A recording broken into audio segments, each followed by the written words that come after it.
nasa puso.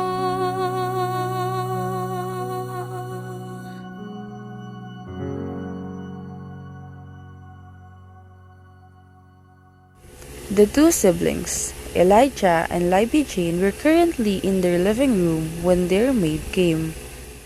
Sir, I'm so sorry to disturb the both of you, but I just want to inform you that Attorney Armandi is outside and he told me that he has something very important to tell to the both of you.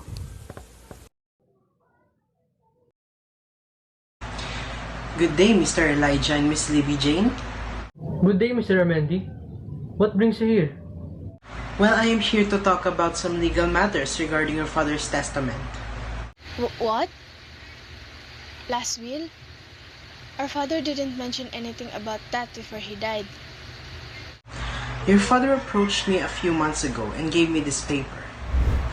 He told me that this is very important and I am the only one he can trust with this. But he also told me not to read what's inside unless something happens to him. Your father died last month, so I have a reason to open this.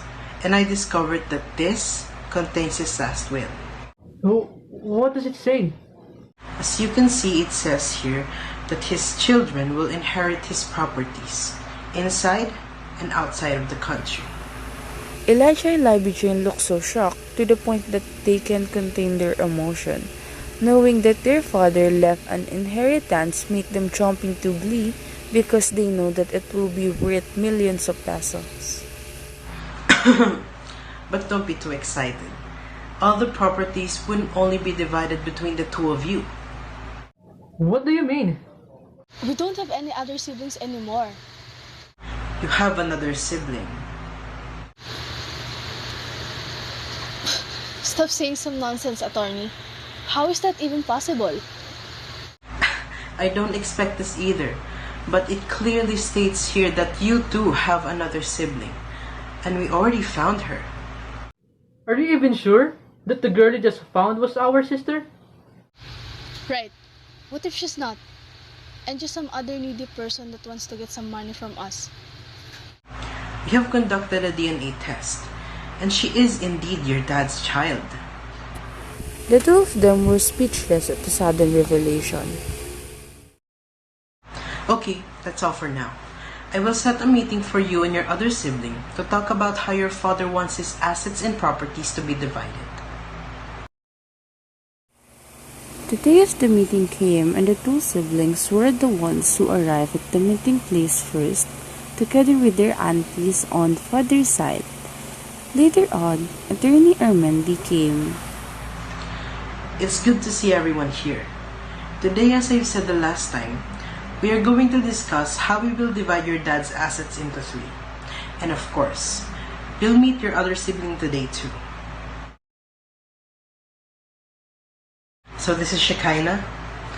She is older than both of you, and I'm asking you all to show some respect to her. Hello, I'm Shekinah, and I don't expect to see their but I'm your other sibling. I hope I'll be able to get close to the two. No more fancy greetings, Miss Shikaina. Let's get direct to the point. How much money do you want? What? I don't need any money from you. I only want to meet you, my family. My brother is rich. You may be expecting a huge amount of money to touch your hand. We're not your family, and you will never be part of it. Alizo was right. And attorney, why do we still need to include that girl in this meeting? This is ridiculous. Sorry to intrude, but your brother stated that this meeting is only for his children. Why are you even here?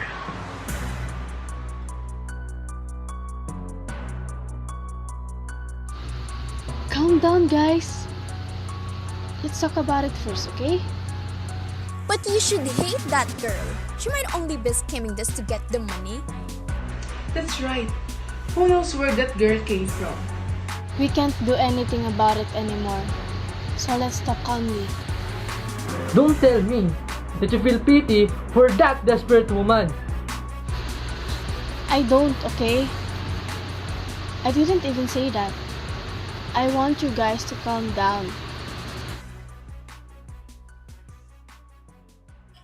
I know it's not easy for the both of you to accept me as your sister.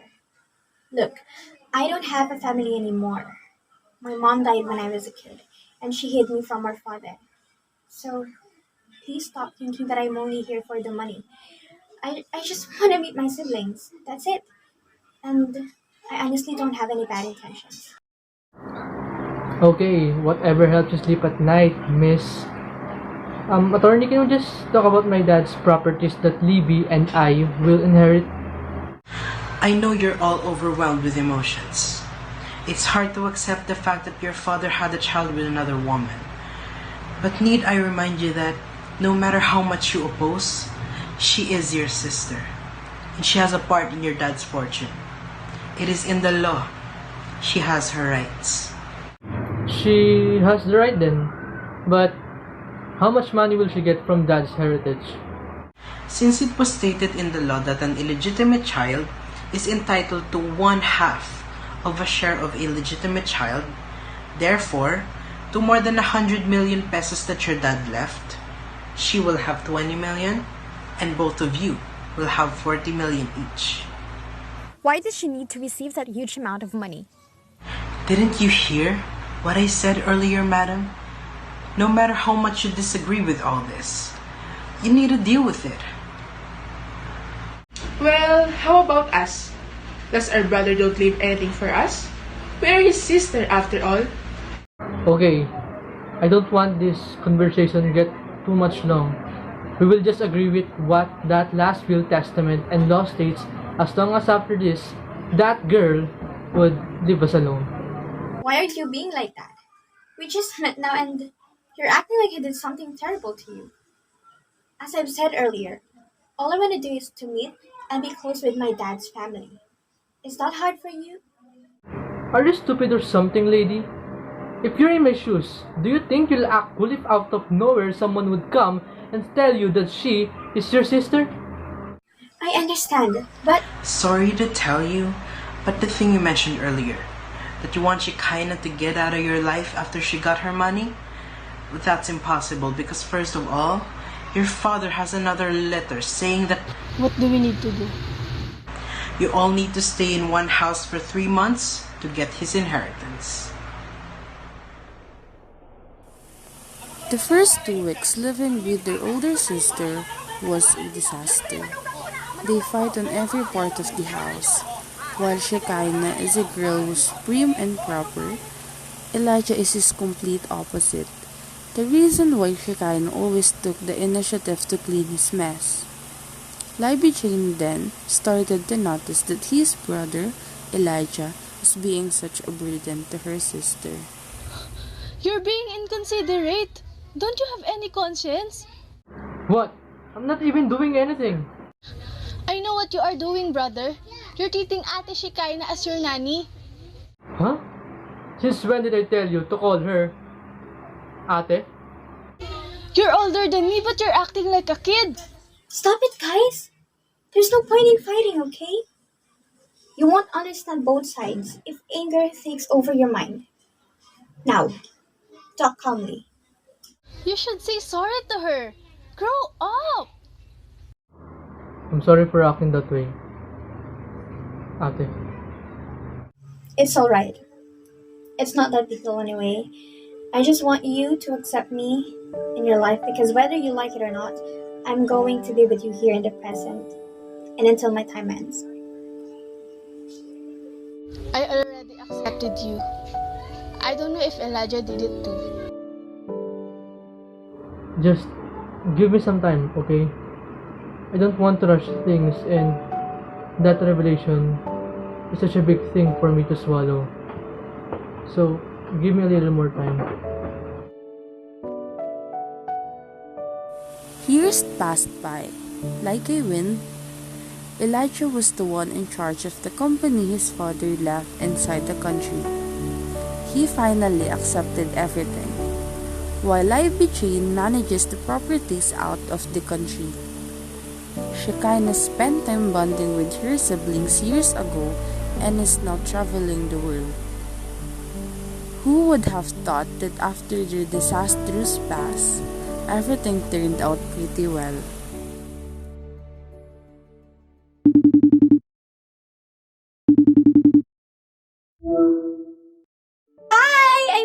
guys so much. I'm finally here and it's so beautiful. I hope you guys are here with me. I miss you too, sis. I wish I could, but I really don't have time to spend on vacation. It's too tiring to work. Now you know what I felt before. I hate you. Same, sis. There you are again with your petty fights. Oh, anyways, I might come home next month to visit our father since it's going to be his 10th anniversary, right? Good call. How about you, Libby? You should go home sometime so that the three of us can hang out a little. Sure. I'll mark that as my leave and I'll book a flight right away. Oh, by the way, I will introduce you to someone. Don't tell me. Sure, it is what you think. I'm happy for all of us.